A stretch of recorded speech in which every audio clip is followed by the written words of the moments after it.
بعد از چند روز در شهر جیپور دارم این شهر رو ترک میکنم و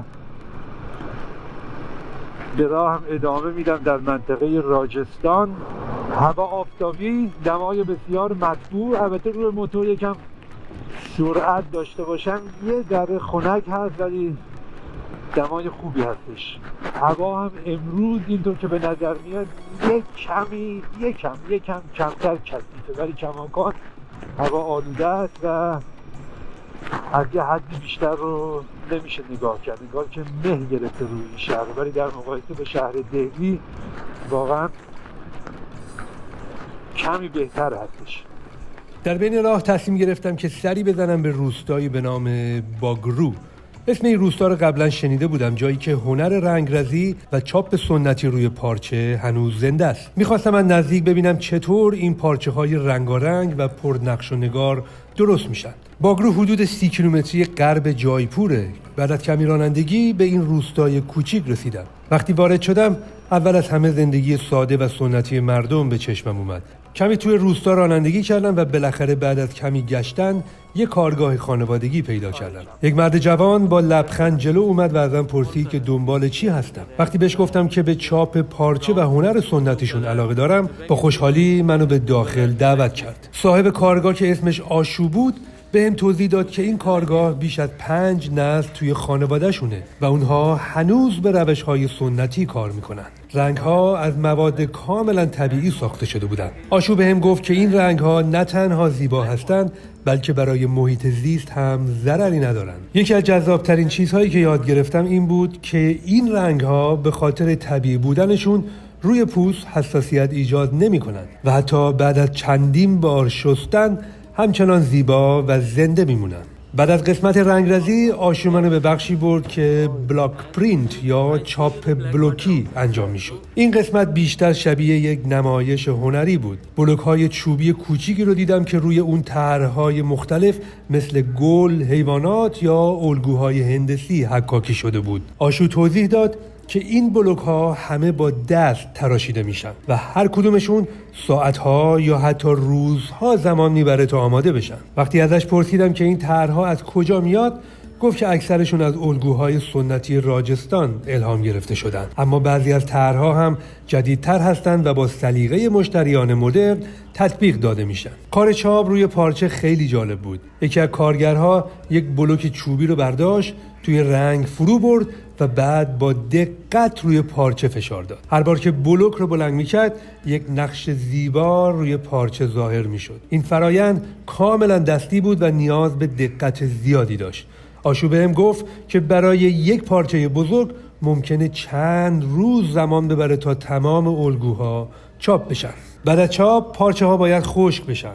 توی حیاط کارگاه یک فضای باز دیدم که پارچه ها روی طناب آویزون شده بودن. آشو گفت که بعد از خشک شدن بعضی از پارچه ها نیاز به شستن دوباره دارن تا که رنگ ها تثبیت بشن. آشو برام توضیح داد که این هنر یکی از کهن‌ترین سنت های راجستانه و همچنان جایگاه خودش رو حفظ کرده. پارچه هایی که در باگرو تولید میشن نه تنها در هند بلکه در کشورهای دیگه هم طرفدار دارن. از اونها برای دوخت لباسهای سنتی، دکوراسیون و حتی در مد مدرن هم استفاده میشه. با این حال آشو کمی نگران آینده این هنر بود. میگفت که کارهای دستی مثل این روز به روز کمتر میشه، چون دستگاه‌های مدرن میتونن همون طرح‌ها رو سریعتر و ارزونتر تولید کنن. اما به نظرش هیچ چیزی نمیتونه جای ظرافت و اصالت کارهای دستی رو بگیره. اون روز چند ساعت در کارگاه آشو بودم و تمام جزئیات این هنر زیبا رو از نزدیک دیدم.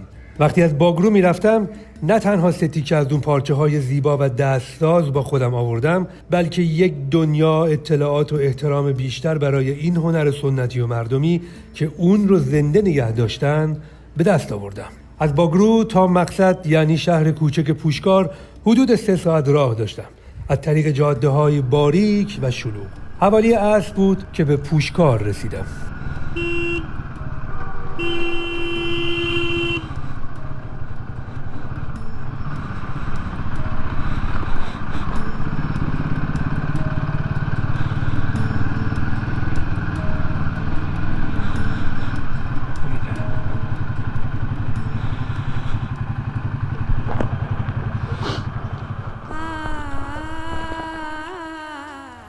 رسیدم به پوشکار و یک مکانی رو اون هتل قبلی بهم گفته بود، پیشنهاد داده بود یه همچین جایی و اینجا رو بوک کرده بودم، رزرو کرده بودم و اومدم اینجا.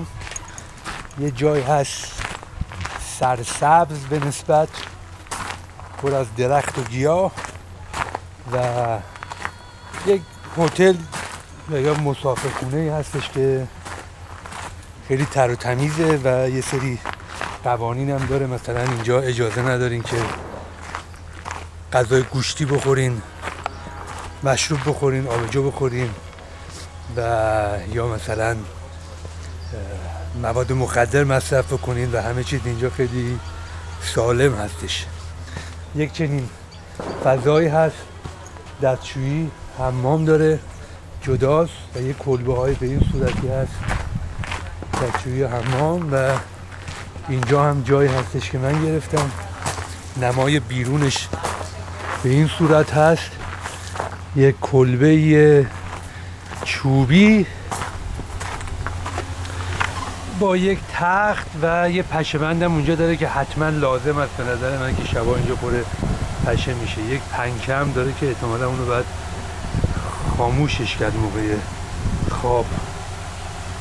و کلا جای بدی نیست، جای ریلکسیه و یه دو سه شب اینجا میمونم ببینیم که چطور میشه و بعد با هم دیگه میریم توی شهر تا ببینیم که اینجا چه خبر هستش.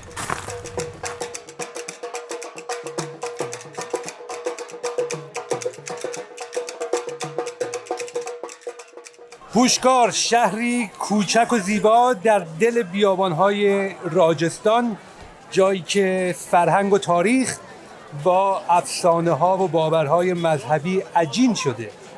میگن که قدمت این شهر به 2000 سال پیش برمیگرده و برای قرنها این شهر مقدسی برای هندوها بوده و یکی از شهرهای مقدس و مکانهای مقدس برای هندوهاست و سالانه گردشگران و زائران بیشماری به این شهر میان. طبق باور هندوها و طبق افسانه‌ها میگن وقتی که براهما خدای هندوها، یکی از سه خدای اصلی هندوها، در حال مبارزه و جنگ با شیطان بوده، نیلوفری رو از دست خودش پرت میکنه و این نیلوفر به اینجا فرود میاد و دریاچه‌ای به وجود میاد به نام دریاچه پوشکار و این دریاچه میشه یکی از مقدسترین دریاچه ها و مکان ها برای هندوها و به همین دلیل معبدی هم در اینجا بنا میکنن به نام معبد براهما که مقدسترین معبد براهما در هند هستش. طبیعتاً شهری هست مذهبی و گردشگری که افراد متفاوتی به اینجا میان، از زائرین گرفته که به اینجا میان برای زیارت و نظر و نیاز تا گردشگرانی که برای عشق و حال و پارتی کردن و ریلکس کردن به پوشکار میان. شهر پوشکار هم مانند خیلی از مکانهای مذهبی دیگه پر هست از مغازه و دکه هایی که صنایع دستی میپوشن و کلی اجناس دیگه که قیمت ها هم طبیعتاً مانند تمام مکانهای مذهبی حسابی قیمت ها رو بالا حساب میکنن و اینجا سلا چالا حساب میکنن. مغازه هایی در اطراف معبد براهما وجود داره که اجناسی رو زائرین میخرن مانند گل، نوشیدنی، بیسکویت یا حبوبات، یا همچین چیزایی که میبرن و در معبد تقدیم میکنن به براهما. اینجا پر هست از گداهای مذهبی، گداهایی که بعضیا بهشون میگن بابا، گداهایی هستن که زائرین به اینها پول میدن تا اینکه کارماشون رو در حقیقت ارتقا بدن و کار خیر کرده باشن، که اکثر این باباها هم معمولا آدمای شیاد و کلاهبرداری هستن که به هر طریقی سعی میکنن که از زائر و گردشگر و هر کسی که رد میشه یه مایه‌ای در بیارن، یه پولی بگیرن. مثلا یک بابایی اینجا هست، حالا ازش نمیخوام فیلم بگیرم به خاطر اینکه میاد میگه پول بده و از این داستانا منم دوست ندارم به اینجور افراد پول بدم. یک گاوی رو با خودش آورده، یک گوساله از اونایی که ناقص الخلقه به دنیا میان، یه 4 تا پا دارن و یه دونه پا رو گردنشون آویزونه، از اینا رو آورده و یک شال قرمز هم انداخته روش. بریم ببینیم میتونیم اینجا یه جوری ازش بگیرم یا نه. یه شال قرمز هم انداخته روش و از مردم میخواد که به این بابا، یعنی این فرد شیاد، پول بدن و طبیعتا زیاد هست و اگر اینجا مکان مذهبی نباشه خب چنین افراد سودجو و گداهای مذهبی هم اینجا نیستن.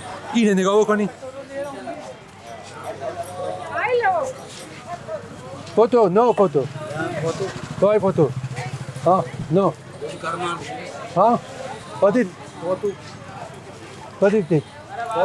فوتو نو فوتو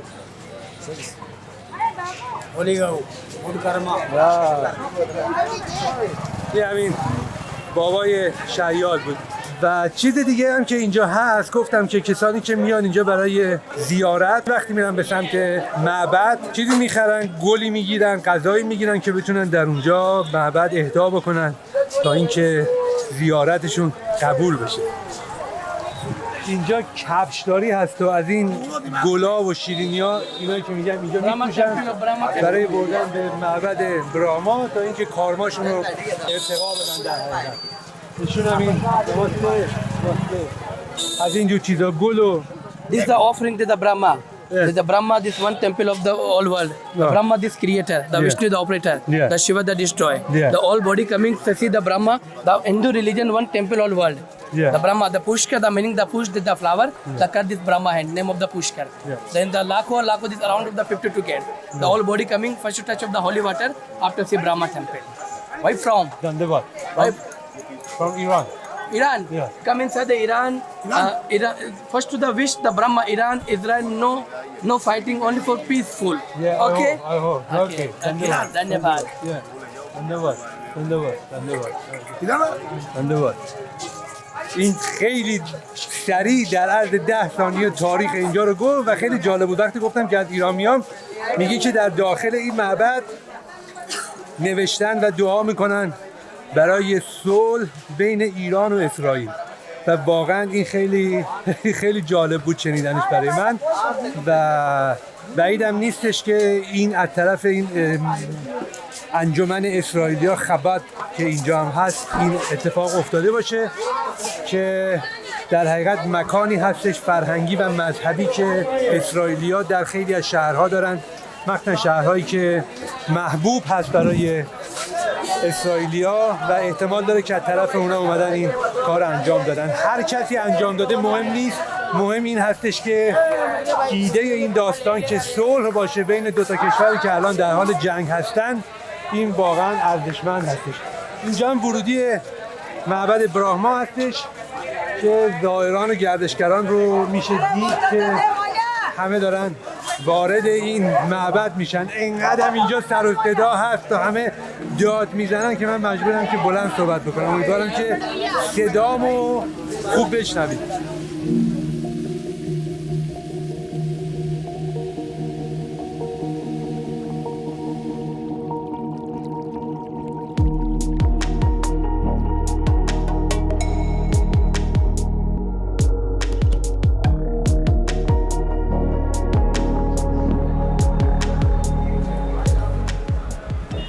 هممون میدونیم که گاو برای هندوها مقدسه دیگه، خیلی هم تحویلش میگیرن.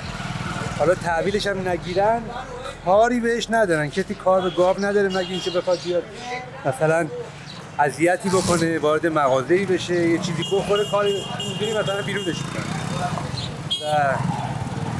ولی به این فکر میکردم که این گاوه درسته بهش کار ندارن، ولی اینم بدبخت واقعا. آخه گاو مگه باید این وسط شلوغی و تو این آب و هوای کثیف و بوق و پیاده رو و تو اینا زندگی بکنه؟ یعنی بکنم این گاوه اصلا نمیدونه چریدن یعنی چی، توی چمنزار و به جایی که علف داشته باشه. اینجا هم میبینی گاوا دارن پلاستیک میخورن، کاغذ میخورن، نمیدونم بطری آب میجوان و واقعا داستانیه. ولی خب حالا این یه جنبه دیگهشه این که مثلا این سگه اینجا خوابیده، هیچ کار به کارش نداره. سنجاب میبینی از درخت داره میره بالا، نمیدونم پرنده میشینه، کلاغ میشینه نزدیکی و هیچکی کار به کار هم ندارن، فقط آدما هم فکر کنم به هم دیگه کار دارن. یه چیزی گفتم که اینجا زائرین زیادی هستن و همچنین کلی گردشگر که میان اینجا. من خیلی دقت میکنم به آدم‌ها، نگاه میکنم و کلا یکی از مزیت‌های سفرم برام همین هستش که به آدم‌ها نگاه میکنم و ببینم چه جوریه.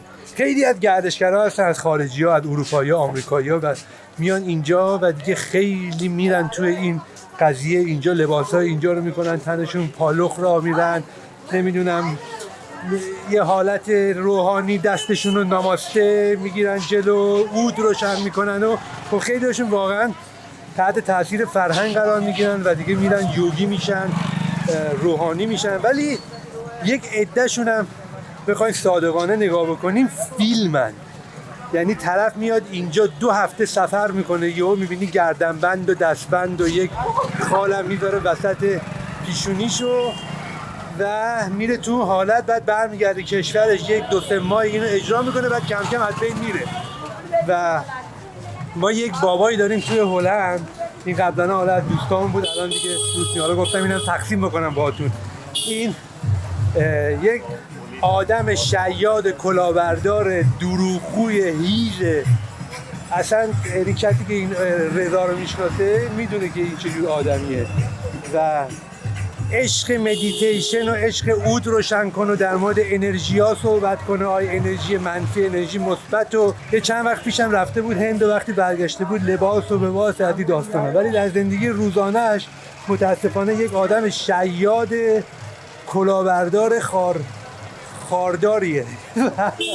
خلاصه از این آدما خیلی زیادن تو دور و برمون، واقعا اینا از همه خطرناکترن.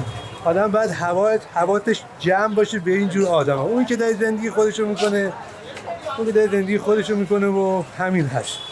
ولی خب تو دنیای امروزه هم کسی که واقعا خودش باشه خیلی کمه.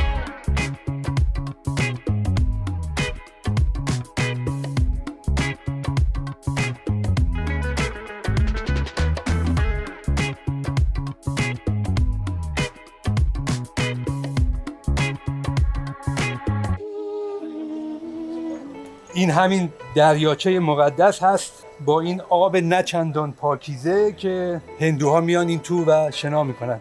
تمام این دور و بر پله داره، همه میتونن اینجا از پله بیان پایین و برن دم دریاچه و همه هم باید کفشاشون رو در بیارن، یعنی با کفش نمیشه رفت دم دریاچه، یعنی روی این پله ها نمیشه قدم گذاشت، با اینکه خیلی تمیزم نیست ولی باید کفشا رو در آورد. نماسته. و به این صورت یه چیزی که از اینجا یک عده از این هندی‌ها هستن، مثل همین رفیق اون الان نشون تو میدن، اینا میان به توریستا یه گل میدن، میگن این گله مقدسه برو بندازش تو آب و از این داستانا. این همین رفیقمون پیرن صورتی کرده تنش. اینا میان یک برکت رفت نمیخواد معلوم باشه، یک گل میدن و میگن که آقا این گل رو بنداز اونجا و بعد توریست رو تلکه میکنن، میگن بعد اینقدر پول بدی و نمیدونم از این داستانا. و متاسفانه همه جای دنیا مثل همه، فرقی نیست چه مذهبی چه دینی باشه، مکانهای مذهبی از اینجور داستانا زیاده. یک پارادوکس قبول شده است، در صورتی که مکان مذهبی یارو اومده اگه اعتقادی داره چیزی داره اونجا عبادتی بکنه و اصلا داستان و پول و اینا نیست، ولی بهش میچاپونن و این داستانا متاسفانه هست. نماسته. و این لبخند اندیان واقعا زیباست، من عاشقشونم. آقای گاوم که اینجا وایساده و خیلی ها رد میشن یه دستی هم بهش میزنن و بوس میکنن میزنن رو پیشونیشون که حالت تبرک داره.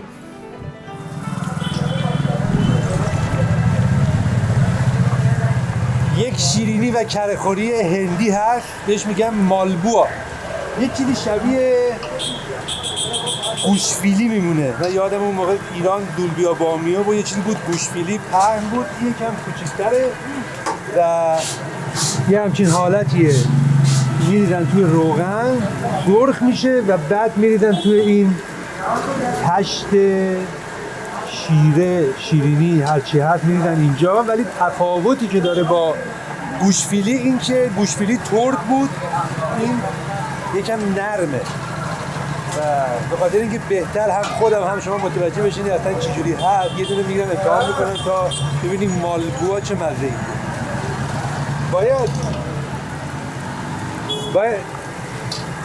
Can I buy one? Give me one please. There? Give me, yes, one please. مالگوها ده؟ بعد برم تو بگیرم، این مالگوها چجوریه. نماسته. این مالگوها را؟ یک مالگوها. یک مالگوها بزنه.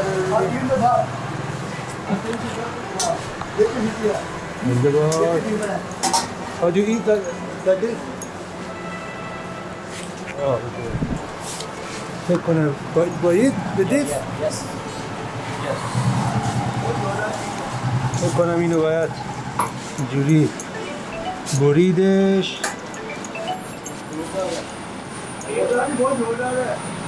فکر کنم همینجوری چیزی بدی نباشه.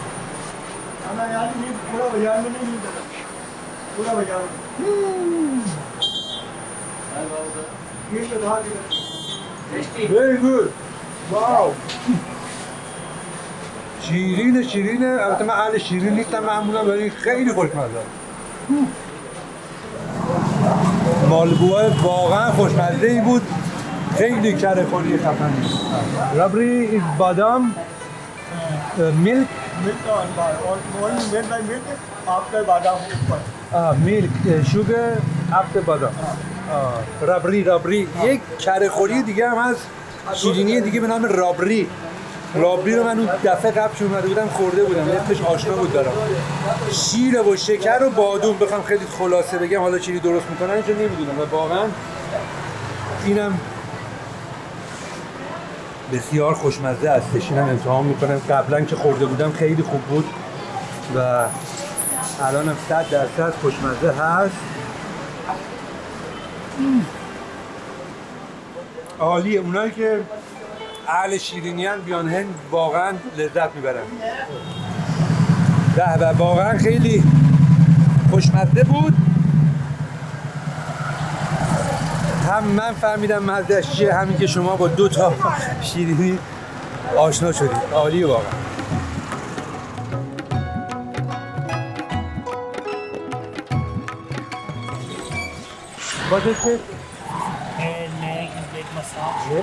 یه سری از این آرایشگاه‌ها اینجا هستن، هم آرایشگاه خط میگیرن و ریش کوتاه میکنن و مو میزنن و هم ماساژ میدن. گفتم که این زیرمی رو یکم درست بکنه و یه ماساژی هم میده دیگه، بالاخره اینجوری حال اونم جا میاد. البته بعد ببینیم چیکار میکنه دیگه.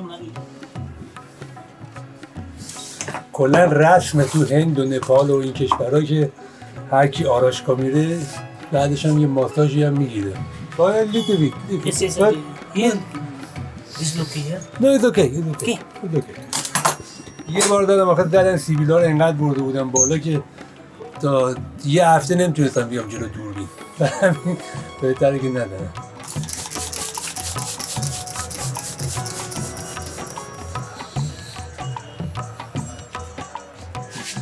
Wait, what is this? It's massage. It's best.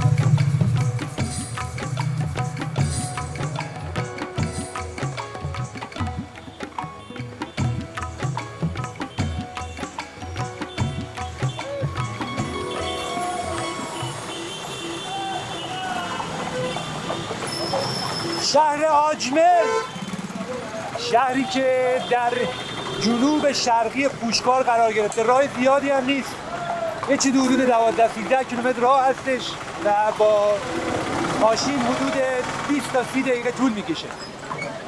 شهر آجمر یکی از شهرهای معروف ایالت راجستان هست، شهری که در قرن 11 درست شده، هرچند که از قبل از اون تاریخ در اینجا زندگی در جریان بوده. اینجا هم مثل بقیه شهرهای هند شلوغ هست و پربوق و پر سر و صدا و شیر تو شیر و یکی از شهرهای مهم و مذهبی مسلمانان به حساب میاد. با اینکه کمتر از 15% جمعیت این شهر مسلمان هستند و نزدیک به 85% اون هندو، ولی اینجا به واسطه آرامگاه معین الدین یک شهر مهم و مذهبی برای مسلمانان هستش.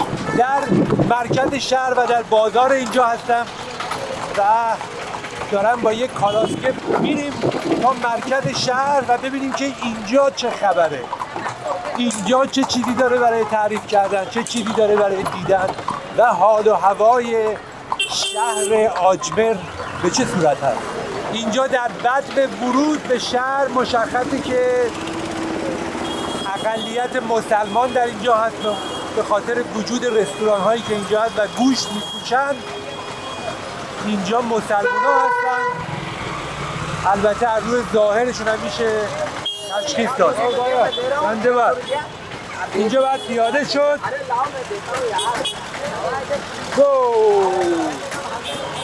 رسیدیم به ورودی شهر که به اینجا میگن درگاه و از اینجا دیگه درشکه اجازه نداره وارد قسمت قدیمی شهر بشه و باید پیاده رفت و در ابتدا دروازه‌ای هست به نام درگاه. از طریق این درگاه وارد قسمت قدیمی شهر میشیم. شلوغ هست و پربوق و شیر تو شیر، به طوری که بعضی موقع اصلا یادم میره قاطی میکنم چی میخوام بگم، ولی خب کم کم دارم عادت میکنم به این شلوغی و بهتر میتونم صحبت بکنم. فکر کنم حواسم هم کمتر پرت میشه. در ابتدای این مسیر میشه حد زد و دید که اکثر کسانی که اینجا هستن مسلمون هستن، اونم به خاطر نوع پوشششون و غذاهایی که میفروشن، گوشت میفروشن و همچنین البسه‌ای که مخصوص مسلمونا هست، این عرقچین و این لباسهای خودشون. مشخصه که این فروشندگان مسلمون هستن و از طرفی هم اینجا در اطراف آرامگاه معین الدین چستی هستش. در اینجا هم مثل تمام شهرهای هند میشه رنگ و دید، رنگ و نگاه کرد که به نظر من رنگ اینجا کمی کمتر هستش به خاطر همون اقلیت مسلمان که خانوم‌هاشون از رنگ کمتر استفاده میکنن و بعضیا به هیچ عنوان استفاده نمیکنن. مانند این خانومی که داره رد میشه فقط سیاه هستش و یه جورایی میگن که رنگ آجمر رنگ سبز هستش، رنگ سبز که رنگ اسلام هست، ولی چیزی که من میبینم بیشتر خانوم‌های مسلمون سیاه به تن کردن و فکر میکنم که رنگ اسلام همون سیاه باشه که حالا داستانهای تاریخی خودشو داره. هرچی که هست کماکان میشه رنگو در این شهر دید و این چیزی هست که واقعا حال و هوای شهر رو عوض میکنه و یک رنگ و لعابی بهش میده و یک فضای بسیار خوشایند و دلپذیری رو به وجود میاره. اینا هم که مسلمانان این شهر هستن کاملا مشخص هست از نوع پوشششون و همچنین پر هست از جدا در اینجا که طبیعتاً مانند هر مکان مذهبی و گردشگری تعداد این جداها هم بیشتر هستش. ها؟ چادر؟ چادر؟ نه.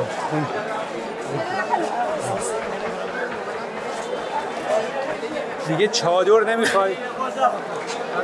یه لحظه فکر کردم اینجا ورود آقایون هم باید چادر بکنن سرش. حتی هر معبد یا هر مکانی میبینی قانون خودشو داره، ولی چیزی که هست اینجا دسته های گل رو درست کردن. گل های Excuse me. No smell. Okay. No smell. This camera and bag is not allowed to go inside if you're going inside. I'm not inside. I'm outside. No, if you want to go inside. بریم ببینیم تو چه خبره. میگه که نمیشه در داخل فیلم برداری کرد، ولی با این حساب میریم داخل ببینیم چه چیه.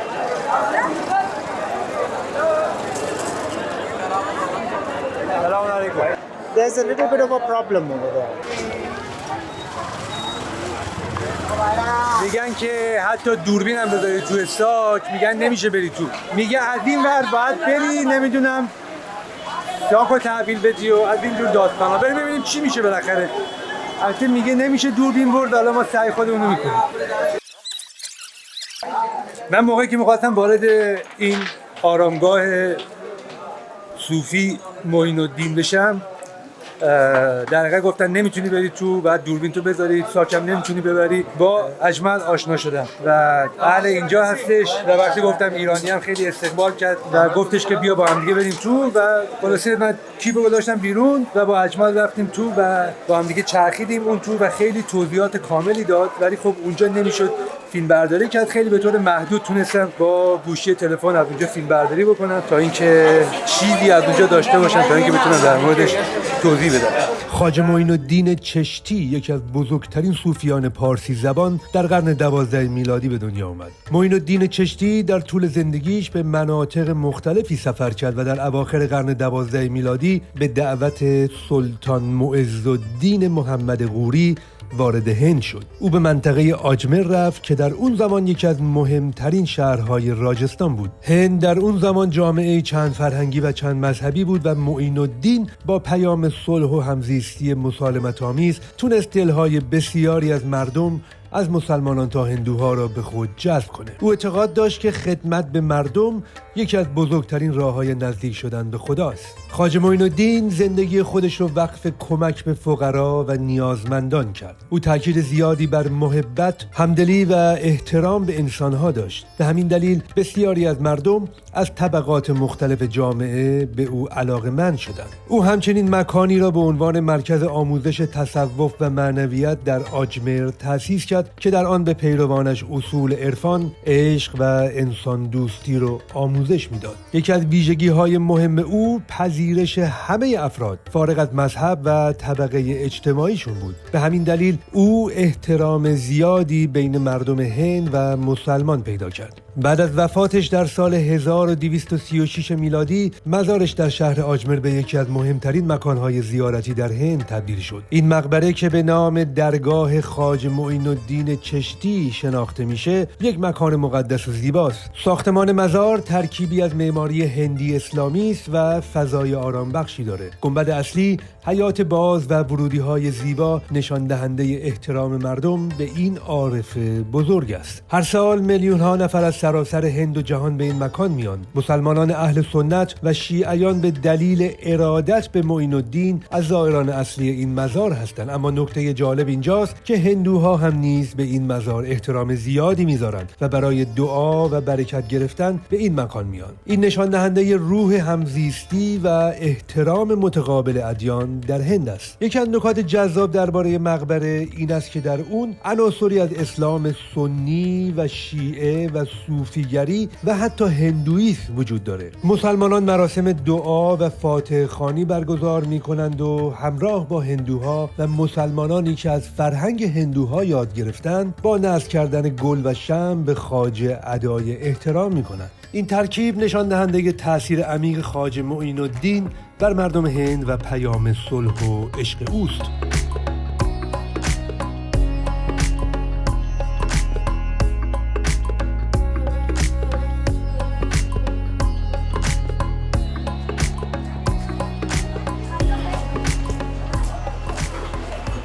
به این فکر میکردم که این گاوا فکر کنم دوچار چیز بشن، یعنی واقعا گیج بشن.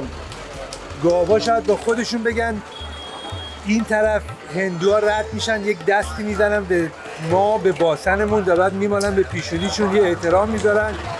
از این ور مسلمان‌ها میگیرن سرمون رو میبرن. گاوه واقعا قاطی میکنه که باید چیکار بکنه. مقدس، خوشمزه، میخورنش، میپرستنش. واقعا فکر میکنم این گاوا قاطی میکنن تو این شهرهایی که هم بافتشون مسلمونی هست و هم هندویی. What's your name? GoPro है वो What is your name? What's your name?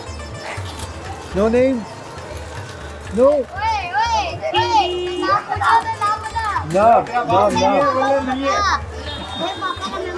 नाम हाँ क्या चकुरी का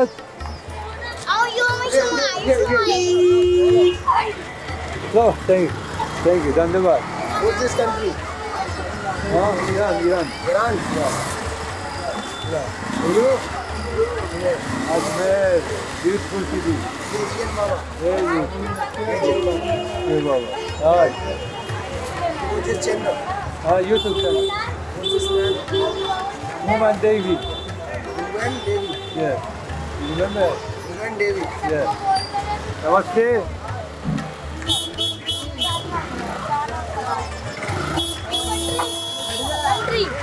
ایران. اینجا یه دقیقه وایسادم داشتم با این بچه ها همینجوری شوخی میکردم و یک بابا اینجا نشسته بود، چند تا عکس گرفتم ازش و بعدم ایران. بعد گفت چایی میخوری؟ گفتم دمت گرم، چایی هم بده بخوریم اینجا، یه نفسی تازه بکنیم. این همه راه رفتیم.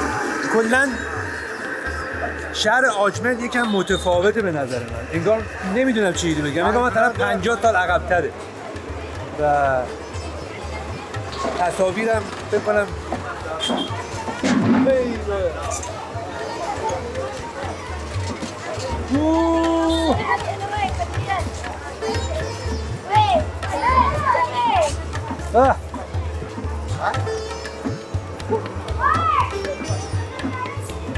بابا خوشتیپ.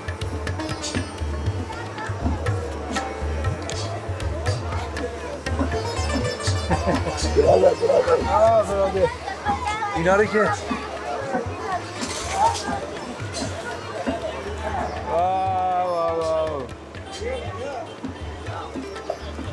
ظاهرا خوشتیپ محله، خیلی فوتوژنیک هم از صورتش، برای همین من اولین کسی نیستم که ازش عکس بگیرم. حالا رفته چای درست کنه، ببینید کی در میاد.